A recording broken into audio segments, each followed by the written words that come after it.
Pacific ওশানের একদম দক্ষিণ প্রান্তে অস্ট্রেলিয়া থেকে প্রায় 4000 কিলোমিটার দূরে এটি হলো নিউজিল্যান্ড। আমার মতো সাধারণ লোকেরা নিউজিল্যান্ডকে চেনে শুধুমাত্র ক্রিকেটের জন্যেই। ব্রেন্ডন ম্যাকেলাম, রস টেলর, ড্যানিয়েল ভিটোরি, এই ধরনের কিছু ক্রিকেটারদের জন্যই আমি নিউজিল্যান্ডকে চিনি। বড় বড় পাহাড় আর এই দেশের চারিদিকে ছড়িয়ে ছিটিয়ে থাকা ভীষণই সুন্দর সুন্দর কিছু ঝিল, এছাড়া হাই কোয়ালিটি অর্গানিক ফুডের জন্যই নিউজিল্যান্ড পৃথিবীর মধ্যে বিখ্যাত একটি দেশ। আপনারা হয়তো অনেকেই জেনে থাকবেন বিখ্যাত একটি মুভি যেটির নাম লর্ড অব দ্য রিং। এই সম্পূর্ণ মুভিটি নিউজিল্যান্ডের এই সুন্দর পরিবেশেই শুট করা হয়েছিল। নিউজিল্যান্ডের ওয়েদারকে অনেকটা ইউকের ওয়েদারের সঙ্গে তুলনা করা যেতে পারে। হালকা গরম, দীর্ঘ শীতকাল এবং বৃষ্টিপাতের পরিমাণও বেশ ভালোই। কিন্তু এত কিছুর পরেও নিউজিল্যান্ডের জনসংখ্যা খুবই কম। ইউকের জনসংখ্যার সাথে যদি নিউজিল্যান্ডের জনসংখ্যা তুলনা করা হয় তাহলে ইউকের 7% জনসংখ্যাও নিউজিল্যান্ডে নেই। নিউজিল্যান্ডের এই ম্যাপটি একবার ভালো করে দেখুন। এই সম্পূর্ণটা হলো নিউজিল্যান্ড, কিন্তু এর 80%ই খালি। 80%-এ কোনো মানুষ বসবাস করে না। নিউজিল্যান্ডের টোটাল জনসংখ্যার মধ্যে 70% জনসংখ্যা এই উত্তর দিকে বসবাস করে, আর উত্তর দিকের 50% জনসংখ্যা বাস করে এই অকল্যান্ডে। এত সুন্দর পরিবেশ, এত সুন্দর ওয়েদার হওয়া সত্ত্বেও নিউজিল্যান্ডের 80% জায়গা কেন খালি পড়ে আছে? তাহলে আসুন আমরা জানি এর আসল সত্যটা কি। সো হ্যালো ফ্রেন্ডস, আমি লোকেশ বলছি। আজ আমি আবার একটি নতুন ভিডিও নিয়ে তোমাদের সামনে হাজির হয়ে গেছি। ভিডিওটি ভালো লাগলে লাইক এবং শেয়ার করতে ভুলো না। যারা চ্যানেলটিকে এখনো সাবস্ক্রাইব করনি, সাবস্ক্রাইব করে পাশের বেল আইকনটি টিপে দিও। আগামী দিনে আপলোড করা প্রত্যেকটি ভিডিওর নোটিফিকেশন পৌঁছে যাবে তোমাদের কাছে সবার আগে। তাহলে চলো আর কথা না বাড়িয়ে সরাসরি চলে যাবো আজকের ভিডিওতে।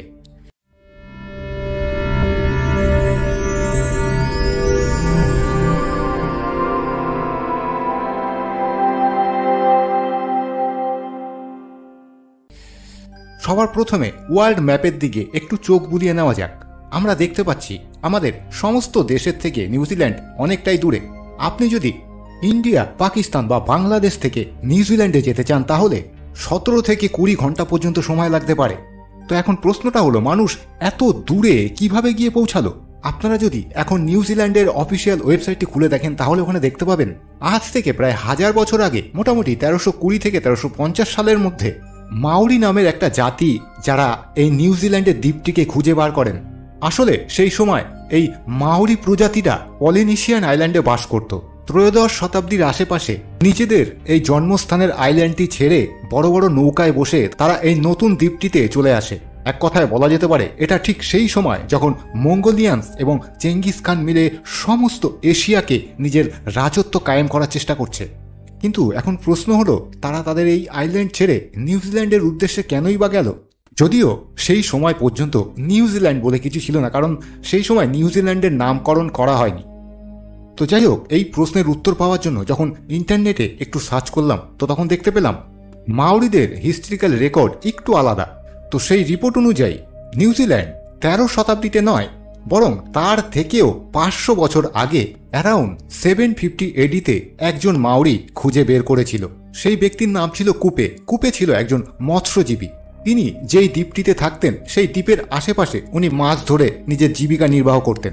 ঘটনাটা হলো, তিনি যখন মাছ ধরার জন্য জাল পাততেন, জালে তো মাছ ধরা পড়তো, কিন্তু সেই জাল টেনে তোলার আগেই সেই সমুদ্রে থাকা কিছু অক্টোপাস সেই সমস্ত মাছগুলোকে জাল থেকে টেনে বার করে খেয়ে ফেলতো। আর এটা ছিল তাদের জন্য একটি সমস্যা, কারণ সেই সময় ওই জায়গায় অক্টোপাসের আবাদি এতটাই বেড়ে গেছিল, তারা মাছ ধরে সেখান থেকে মাছ বাড়িতে নিয়ে আসতে পারতেন না। কাজেই তাদের খাদ্যের ঘাটতি দেখা দেয়। তো কুপে এবং তার কিছু সঙ্গী সাথী মিলে ঠিক করলো যে তারা এই আইল্যান্ড ছেড়ে অন্য আইল্যান্ডের খোঁজ করবে যেখানে সম্পূর্ণ নিরাপদে মাছ ধরা যায়। এরপর কুপে সহ তার সঙ্গী সাথীরা মিলে নতুন আইল্যান্ডের খোঁজে বেরিয়ে পড়ে। বেশ কিছুদিন সমুদ্রে এইভাবে ভাসতে থাকার পর তারা একটি দ্বীপের সামনে চলে আসে, আর সেটাই হলো আজকের এই নিউজিল্যান্ড। সমুদ্রে মাছ থেকে শুরু করে যখন তারা আইল্যান্ডের আরো ভেতর দিকে যেতে থাকেন, সেখানে অজস্র পরিমাণে ফল গাছ এছাড়াও জংলি ভেড়ার ঝাঁক দেখতে পান। কিন্তু এই আইল্যান্ডে কোনো মানুষ ছিল না, এছাড়া আর কোনো কিছুর অভাব ছিল না সেই আইল্যান্ডে। এই প্রথমবার কুপে এবং তার সঙ্গী সাথীরা মিলে এমন একটি নতুন আইল্যান্ড খুঁজে বের করলো যেখানে তারা বহাল তবিয়েতে বসবাস করতে পারে। এরপর কুপে সেই আইল্যান্ডে থেকে যায় এবং তার কিছু সঙ্গী সাথীকে ওই পুরনো আইল্যান্ডে পাঠিয়ে দেয় সমস্ত বাসিন্দাদের এই আইল্যান্ডে নিয়ে আসার জন্য। এরপর থেকে তারা চিরস্থায়ীভাবে এই আইল্যান্ডের বাসিন্দা হয়ে যায়। 17 শতাব্দী পর্যন্ত তারা খুব সুখ শান্তিতে এই আইল্যান্ডে বসবাস করতে থাকলো। কিন্তু তাদের এই সুখ শান্তির দিন এবার বোধহয় শেষ হতে চলেছে।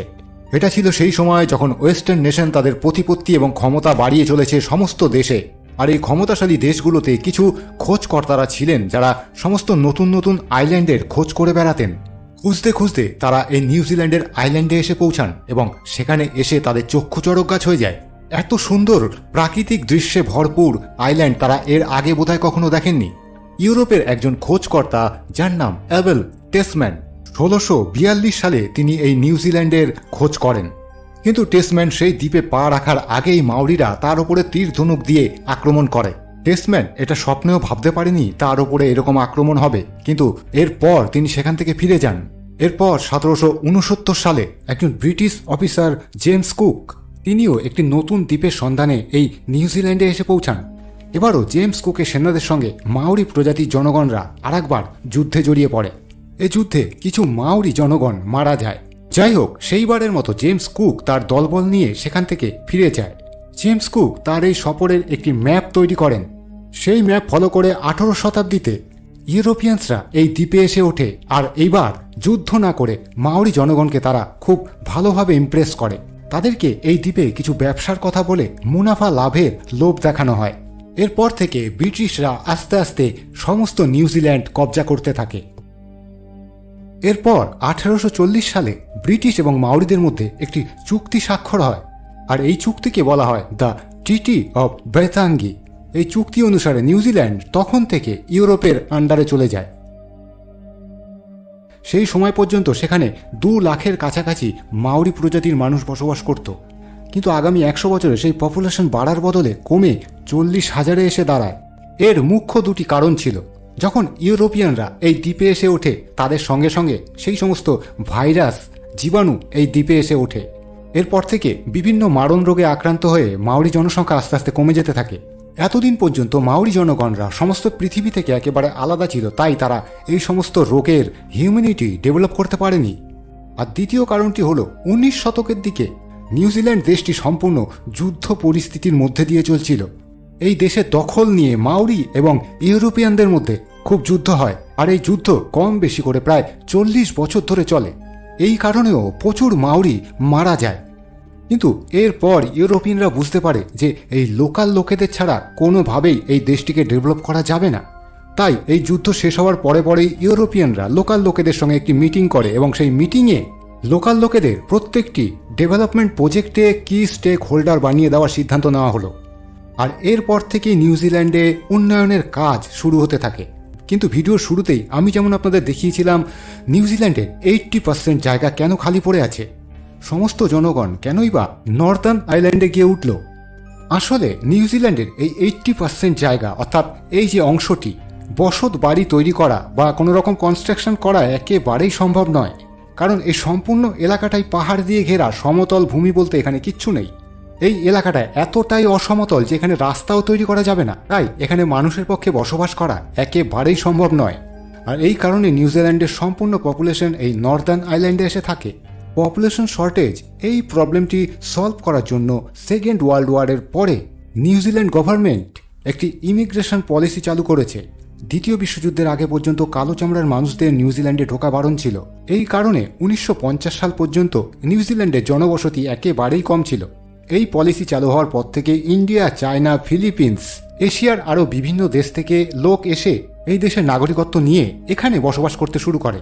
আর এইভাবেই ধীরে ধীরে নিউজিল্যান্ডের জনসংখ্যা বাড়তে থাকে। এখন নিউজিল্যান্ডের 27% জনগণ অন্যান্য দেশ থেকে আসা।